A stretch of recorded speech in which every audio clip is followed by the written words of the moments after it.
Watu huwa wanapatwa na mambo mabaya, na wakati mwingine huwa wanajiuliza, kwa nini Mungu ameruhusu ubaya huu? Kwa nini vitu vinatokea kwangu? Lakini unatakiwa uelewe ya kwamba huu ulimwengu umeharibika. Mifumo ambayo inashikilia huu ulimwengu umeharibika. Ndio maana kuna majanga kila siku. Kuna mambo mabaya yanatokea kila siku. Lakini leo nataka tujifunze ni kwa namna gani ambavyo tunaweza kujikinga au kujilinda na mabaya. Kama Wakristo, neno la Mungu linatuhifadhi. Neno la Mungu linatupa nafasi ya juu ya kuweza kushinda kila ubaya na kila kusudi ambalo linatakiwa litokee kinyume na sisi. Ukisoma neno la Mungu kutoka kile kitabu cha waraka wa Petro, sura ile ya waraka wa pili wa Petro, sura ile ya kwanza mstari ule wa 4, neno la Mungu linasema, tena kwa hayo ametukirimia ahadi kubwa mno za thamani, ili kwa hizo tupate kuwa washirika wa tabia ya kiungu, tukiokolewa na uharibifu ulioko duniani kwa sababu ya tamaa. Ukisoma neno la Mungu hilo utaelewa ya kwamba ni mapenzi ya Mungu ya kwamba sisi tuokolewe na uharibifu ulioko duniani. Tuokolewe na majanga yaliyoko duniani. Tuokolewe na kila namna ya ubaya ambao unaendelea kuwapata watu wakao katika nchi. Kwa kuna vitu kadhaa ambavyo nataka viwe halisi kwetu. Nataka tuvielewe ili tuweze kuvifanyia kazi. Ili tuweze kujikinga na kujilinda na mabaya ya kila namna ambayo yanaupata ulimwengu. Na jambo la kwanza, neno la Mungu linatufundisha kwa habari ya kuwa macho. Bwana Yesu asifiwe. Neno la Mungu linasema katika kile kitabu cha Mathayo sura ile ya 13 mstari ule wa 24. Mathayo 13 mstari wa 24 anasema, akawaambia mfano mwingine akisema, ufalme wa mbinguni umefanana na mtu aliyepanda mbegu njema katika konde lake. Lakini watu walipolala, akaja adui akapanda magugu katikati ya ngano, akaenda zake. Baadaye majani na ngano yalipomea na kuzaa, yakaonekana na magugu. Watumwa wa mwenye nyumba wakaenda wakamwambia, Bwana, haukupanda mbegu njema katika konde lako? Limepata wapi basi magugu? Bwana Yesu asifiwe. Kwa huu mfano unatuonyesha kitu kimoja cha msingi. Anasema huyu mtu alienda kupanda mbegu njema. Alienda kuandaa vitu fulani katika shamba lake. Na alipopanda hayo mazao, tunaona ya kwamba usiku alipolala, adui akaja, akaenda akapanda magugu, akapanda uharibifu. Na nisikilize vizuri, ukisoma hapa utaona ya kwamba ule uharibifu haukuonekana wakati ule ule. Ulichukua muda mpaka baada ya mazao kuanza kuzaa, ndipo magugu yakaonekana katikati ya mazao. Mbegu ile ilikuwa ni njema, lakini adui akaja akapanda mbegu ya uharibifu. Na alipanda wakati gani? Wakati ambao walikuwa wamelala, wakati ambao walikuwa hawaelewi nini kinaendelea katika eneo fulani la maisha yao. Na ndivyo ilivyo katika maisha yetu hata sasa. Saa hizi unaweza ukawa unaendelea na jambo fulani, lakini usije ukajisahau ya kwamba mambo yanaweza kawa tu hivyo hivyo. Ni lazima uwe macho. Na neno la Mungu linaposema uwe macho, ni uwe macho katika roho. Uwe macho katika roho, kusikia roho wa Mungu anakuambia nini, kusikia roho wa Mungu anakuonyesha nini, kukuhimiza na kufuata uelekeo wa Roho Mtakatifu. Inawezekana uko sahizi, lakini Roho Mtakatifu anakuambia uchukue mfungo kuomba. Uko hapo sahizi, Roho Mtakatifu anakuambia uchukue sadaka hii utoe sehemu fulani. Kwa nini? Ni kwa sababu anaona jambo ambalo adui analipanda katika maisha yako. Inawezekana anapanda ugonjwa fulani. Ndio maana unakuta ghafla tu mtu ameamka asubuhi amepooza. Lakini hili jambo lilianza muda fulani. Na kabla halijaanza muda fulani, Roho Mtakatifu alitoa hatari, alitoa tahadhari, alianza kumjulisha huyu mtu kuchukua hatua fulani madhubuti ili kujikinga na hilo jambo. Lakini kwa sababu hakuwa macho, kwa sababu alikuwa amelala, na unajua tunapokuwa tumelala hatuelewi nini kinaendelea. Na usingizi wa kiroho maana yake tunaendelea na shughuli za dunia bila kupata muda wa kutosha na Mungu. Kwa wanasema watu walipokuwa wamelala, hilo jambo likatokea, adui akapanda uovu. Mtu alipokuwa amelala, adui akaleta mpango wa kuharibu biashara yake. Wakati amelala, wakati anaendelea kufurahi na kuenjoy maisha na kuweka kando mambo ya msingi ya kimungu, ndipo adui alikuja akapandikiza uharibifu kwenye ndoa yake. Adui akapandikiza uharibifu katika elimu yake, akapandikiza uharibifu katika maisha yake. Na jambo hilo likaendelea. Baada ya muda fulani ndipo anagundua ya kwamba mambo yameharibika. Unajiuliza, mbona yule ni mtu mzuri? Mbona hana neno la Mungu? Kwa nini hana neno na mtu? Kwa nini Mungu amefanya haya? Kwa nini mabaya yamempata? Ni kwa sababu mojawapo ni kwamba wakati adui anapanga vitu vyake, yeye alikuwa amelala kiroho. Wakati huo alikuwa anaahirisha ibada kwa ajili ya ratiba zingine. Wakati huo alikuwa anaahirisha ratiba za maombi, misukumo ya Roho Mtakatifu ndani yake kwa ajili ya vitu vingine. Na kwa sababu alifanya hivyo, hakuweza kuwa na nguvu ya kuzuia tena lile jambo lisiendelee, na ndipo uharibifu ukatokea. Nataka tusome neno la Mungu lingine. Ukisoma katika kile kitabu cha neno la Mungu katika kile kitabu cha Wathesalonike wa kwanza sura ile ya 5 mstari ule wa 3, neno la Mungu linasema, wakati wasemapo kuna amani na salama, ndipo uharibifu wajiapo kwa ghafla, kama vile utungu mjiavyo mwenye mimba, wala hakika hawataokolewa. Hivi unaelewa, mabaya huwa yanatokea pale ambapo watu wanaona hasa ya kwamba saizi maisha yanaenda vizuri, saizi kila kitu kiko sawa, saizi ngoja tufurahie, ngoja tuenjoy, ndipo uharibifu unatokea. Na wakati huo ndipo ambapo unakuwa ni usingizi mnono, kama vile ambavyo mwizi huwa anakuja kuiba pale ambapo usingizi umekolea. Haji kuiba saa 4 wala saa 5. Mara nyingi anapokuja kuiba, anapokuja kufanya uharibifu, inapokuwa wakati ambapo watu wamezama katika usingizi, na ndipo uharibifu unapotokea. Kwa hata katika maisha, wakati tumemsahau Mungu, wakati tumesahau ratiba, na wakati mwingine tunapuuzia vitu vya kimungu, ndipo ambapo uharibifu huanza kutokea katika maisha ya Mungu, katika maisha ya mtu husika. Unakuta mtu ghafla amepatwa na shida fulani, na kwa sababu hakuwa na maandalizi yoyote, kwa sababu hakuchukua kwa makini tahadhari za Roho Mtakatifu, mabaya hayo yakatokea. Anasema wakati wasemapo kuna amani, ndipo uharibifu utokea hapo. Mtu alikuwa anasoma, amefanya vizuri, amehitimu kwa viwango vya juu, lakini anatoka tu anamaliza shule anafariki. Anatoka tu katika kupata kazi, ndipo ambapo uharibifu unatokea. Anapata ugonjwa, hawezi tena kufanya kazi. Ni adui alipanda vitu. Wakati anapanda, hakuna aliyekuwa macho, hakuna aliyemwona, lakini baadaye wakati wa mavuno ndipo unakuja kugundua ya kwamba uharibifu umetokea. Nataka tusome huu mfano mzuri Bwana Yesu aliutoa katika kile kitabu cha Luka. Ukisoma kile kitabu cha Luka sura ile ya 12 kuanzia mstari ule wa 16. Luka mtakatifu sura ile ya 12 tukianza mstari ule wa 16. Bwana Yesu akawaambia, Biblia inasema, akawaambia mithali akisema, shamba la mtu mmoja tajiri lilikuwa limezaa sana. Akaanza kuwaza moyoni mwake akisema, nifanyeje? Maana sina pa kuweka akiba mavuno yangu. Akasema, nitafanya hivi, nitazivunja ghala zangu, nijenge nyingine kubwa zaidi, na humo nitaweka nafaka yangu yote na vitu vyangu. Kisha nitajiambia, nafsi yangu, una vitu vyema vingi ulivyojiwekea akiba kwa miaka mingi, basi pumzika, ule, unywe, ufurahi. Anasema, lakini Mungu akamwambia, mpumbavu wewe, usiku wa leo wanaitaka roho yako, na vitu ulivyojiwekea tayari vitakuwa vya nani?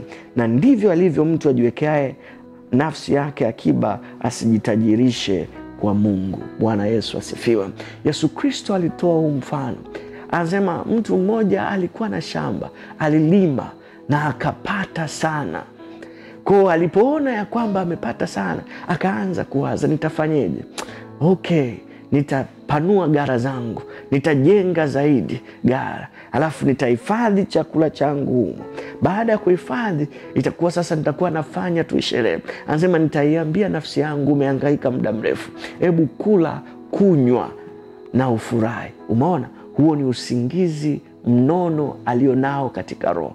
Huyu mtu katika mipango yake yote hajamkumbuka Mungu.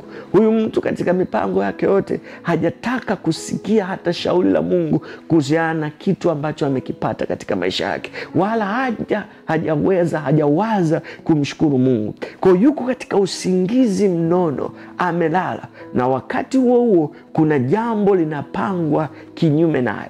Unasoma mstari unaofuata hapa, Biblia inasema Mungu akamwambia mpumbavu, kwa sababu Mungu anayeona yote, Mungu anatambua yote. Anasema mpumbavu wewe, usiku huu wa leo wanaitaka roho yako. Sikiliza, sio kwamba Mungu ndo anaitaka roho yake, ila kuna watu wanaitaka roho yake. Kwa hiyo Mungu anasema ni mpumbavu kwa sababu alikuwa anafanya mipango yake, alikuwa anaendelea na ratiba zake huku akimsahau Mungu. Neno la Mungu linasema katika kitabu cha Zaburi, mkabidhi Bwana njia zako na mipango yako itathibitika. Mkabidhi Bwana mipango yako na njia zako zitathibitika. Mawazo yako mkabidhi Mungu na njia zako zitathibitika. Kila kitu unachokipanga, hakikisha Mungu anahusika.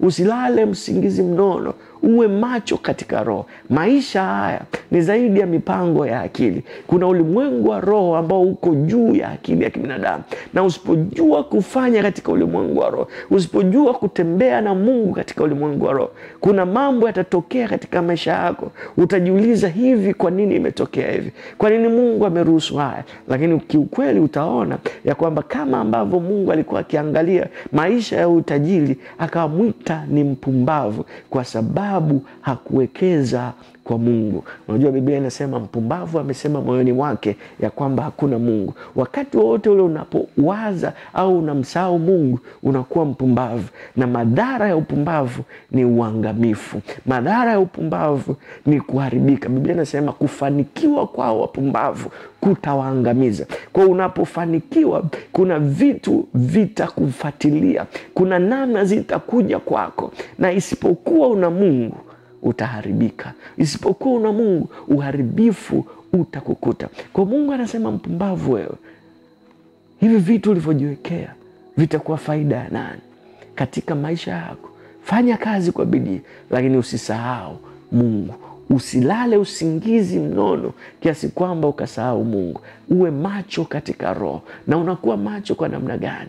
Kwa kuruhusu uongozi wa Roho Mtakatifu, kwa kusoma neno, kwa kushiriki vitu vya kimungu. Hakikisha unakuwa hai katika mambo ya kimungu. Usiishi kikawaida, usiishi kama watu au kama wanyama. Mungu yupo, na ulimwengu wa roho unauhitaji sana wa watu walio hai, kwa sababu usipokuwa hai, adui atafanya uharibifu katika maisha yako.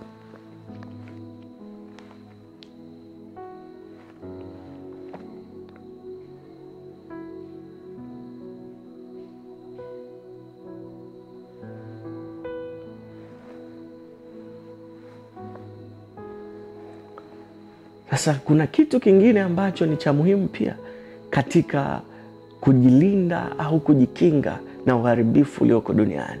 Yesu Kristo, Mungu ameshafanya kila kitu kwetu, na ametuweka katika namna ambayo tunaweza kuokolewa na uharibifu ulioko duniani. Sasa jambo la pili la kutukinga na uharibifu ulioko duniani ni kuendelea kukua na kuongezeka katika roho. Kuendelea kukua na kuongezeka katika roho. Hiki ni kitu cha muhimu sana. Na Wakristo wengi wanadhani ya kwamba ukishaokoka tu basi inatosha. Ukishampa Yesu maisha yako tu basi inatosha. Lakini sio kweli. Inahitaji uendelee kukua. Unapookoka unazaliwa mara ya pili. Na mtoto mchanga hatakiwi kubaki kuwa mchanga. Ukishazaliwa mara ya pili kama mtoto mchanga, unatakiwa uvijue vitu vya kimungu na ukue na kuongezeka. Kwa nini? Kwa sababu yuko adui aliye kinyume na wewe. Nataka tusome neno la Mungu kutoka katika kile kitabu cha Waefeso. Ukisoma kile kitabu cha Waefeso sura ile ya 6 mstari ule wa 10. Neno la Mungu linasema, Waefeso sura ile ya 6 mstari ule wa 10, anasema hatimaye mzidi kuwa hodari katika Bwana na uweza wa nguvu zake. Anasema vaeni silaha zote za Mungu mpate kuweza kuzipinga hila za shetani. Kwa maana kushindana kwetu sisi si juu ya damu na nyama, bali ni juu ya falme na mamlaka, juu ya wakuu wa giza hili, na juu ya majeshi ya pepo wabaya katika ulimwengu wa roho. Anasema kwa sababu hiyo twaeni silaha zote za Mungu mpate kuweza kushindana siku ya uovu, na mkiisha kuyatimiza yote haya kusimama. Bwana Yesu asifiwe. Sasa kukua na kuongezeka ni muhimu sana. Anasema tuendelee kuwa imara. Anasema hatimaye mzidi kuwa hodari. Tuendelee kuwa hodari, tuendelee kuwa imara katika Bwana na katika uweza wa nguvu zake. Ni muhimu sana kama mtu wa Mungu ukaendelea kuongezeka, kwa sababu usipoongezeka yupo adui aliye kinyume na wewe. Yupo adui ambaye anakutafuta usiku na mchana. Unajua watu wengi wanadhani ya kwamba vita vya kiroho vyote vinatatuliwa na maombi. Sio kweli. Ukisoma hapa anasema hatimaye mzidi kuwa hodari katika Bwana na uwezo wa nguvu zake.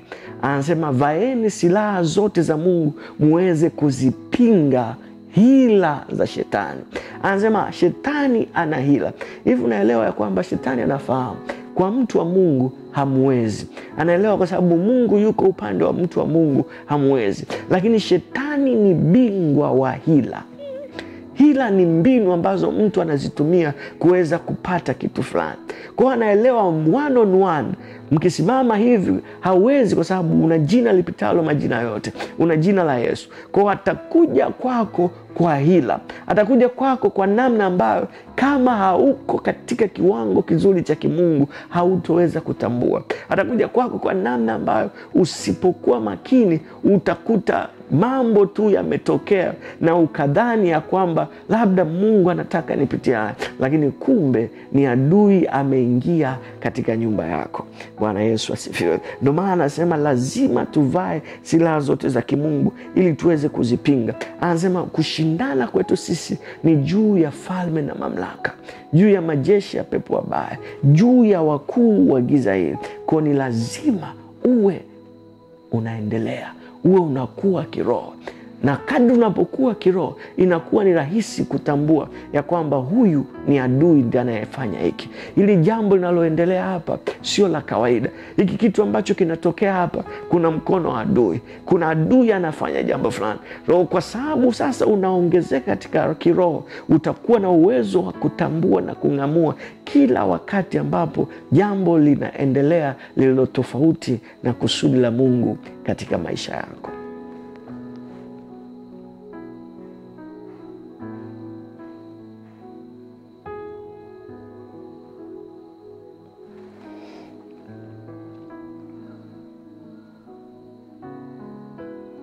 Na jambo lingine ambalo linakuwa nalo makini ni vitu gani unapanda katika maisha yako.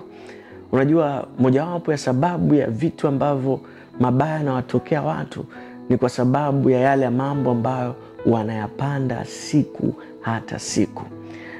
Biblia inasema hivi katika kile kitabu cha Wagalatia sura ile ya 6 mstari ule wa 7.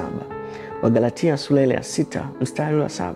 Neno la Mungu linasema, msidanganyike, Mungu hadhihakiwi, kwa kuwa chochote apandacho mtu ndicho atakachovuna. Anasema maana yeye apandaye kwa mwili wake, katika mwili atavuna uharibifu, bali yeye apandaye kwa roho, katika roho atavuna uzima wa milele. Bwana Yesu asifiwe. Kwa hiyo anasema usidanganyike, Mungu hadhihakiwi.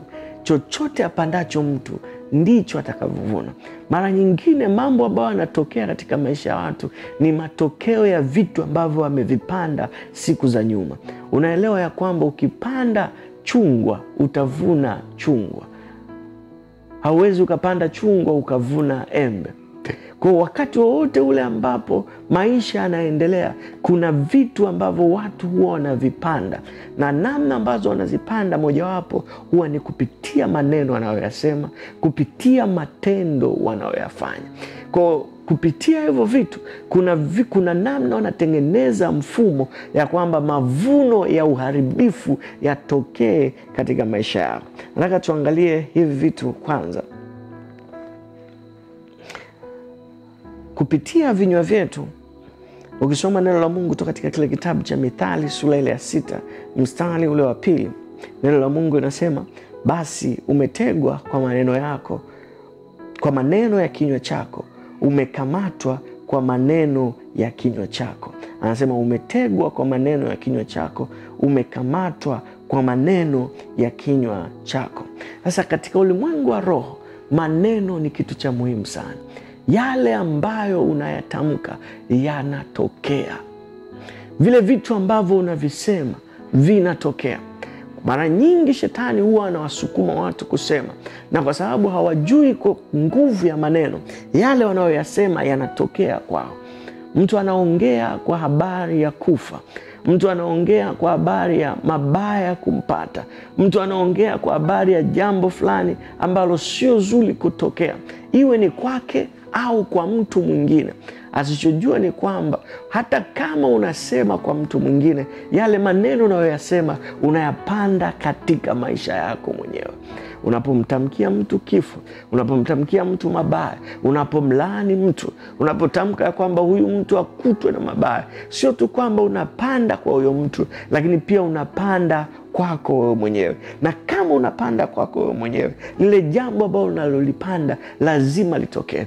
Au mtu anasema hili jambo ambalo linapitia saa hizi litakuja kuniua tu, au huyu mtoto atanitesa sana, au hiki kitu, hapana, lazima kitakuwa na mwisho mbaya. Kwa kadri anavyoongea hayo maneno, kwa kadri ambavyo anasema hayo maneno, anapandikiza katika maisha yake, na mwisho wa siku mavuno lazima yatokee. Mwisho wa siku lazima aone matokeo ya kile kitu anachokisema katika maisha yake.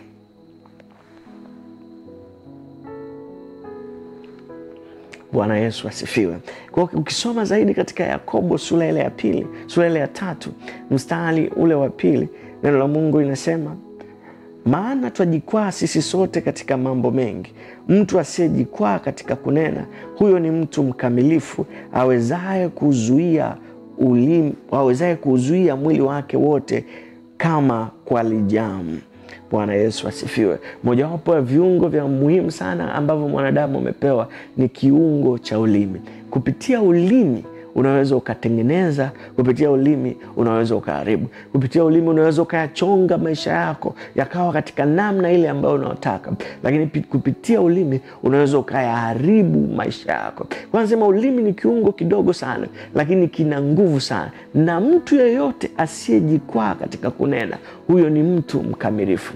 Kwa ukijifunza kuushikilia ulimi wako, maanake umejifunza kuyatawala maisha yako. Kama usiongee vitu visivyofaa, kama usiongee mambo yasiyofaa, kwa sababu hayo mambo yanaweza yakakurudia na yakakupata wewe. Bwana Yesu asifiwe. Waraka wa kwanza wa Petro sura ya 3 mstari ule wa 10, neno la Mungu linasema, kwa maana atakaye kupenda maisha na kuona siku njema, auzuie ulimi wake usinene mabaya, na midomo yake isinene hila. Anasema unataka kuwa na siku njema, unataka kuwa na maisha mazuri, zuia ulimi wako usinene mabaya, zuia kinywa chako kisiongee mabaya, kwa sababu unapofanya hivi unajilinda wewe mwenyewe ili mabaya yasikupate na wewe. Bwana Yesu asifiwe. Lakini jambo la pili ambalo ni la muhimu kujilinda katika kupanda vitu katika maisha yako ni kupitia yale tunawatendea watu wengine.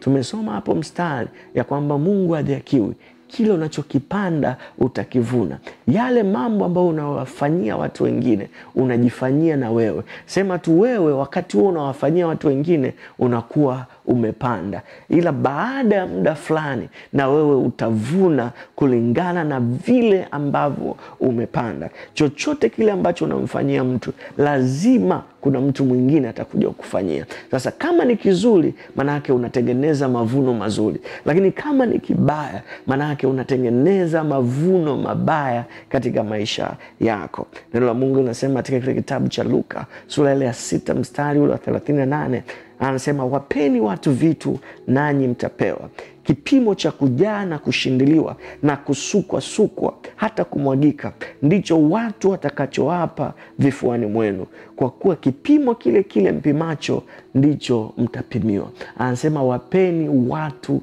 vitu.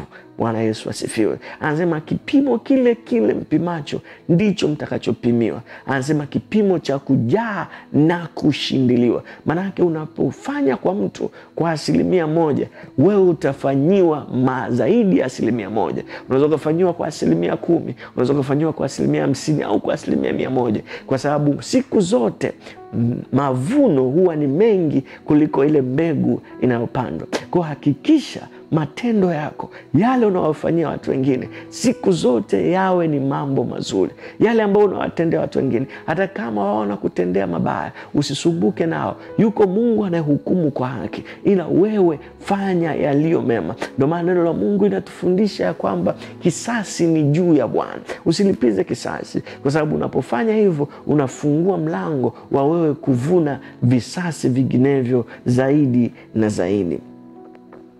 Ndio maana Wagalatia 6 mstari wa 9 anasema tusichoke kutenda mema, usichoke kufanya mema. Haijalishi watu wanakulipiza mabaya kiasi gani, usichoke. Anasema mtalipwa sawa sawa. Kuna wakati wa malipo. Unaweza kuona mtu fulani mambo mazuri tu yanatokea kwake, ni kana kwamba anaishi ulimwengu tofauti. Ni kwa sababu ya maisha aliyoishi siku za nyuma. Kwa sababu ya maisha aliyoishi na vitu alivyovipanda siku za nyuma, anapokea mavuno ya yale ambayo alikuwa ameyapanda. Inakuwaje mtu yuko katika shida na hapati msaada kabisa?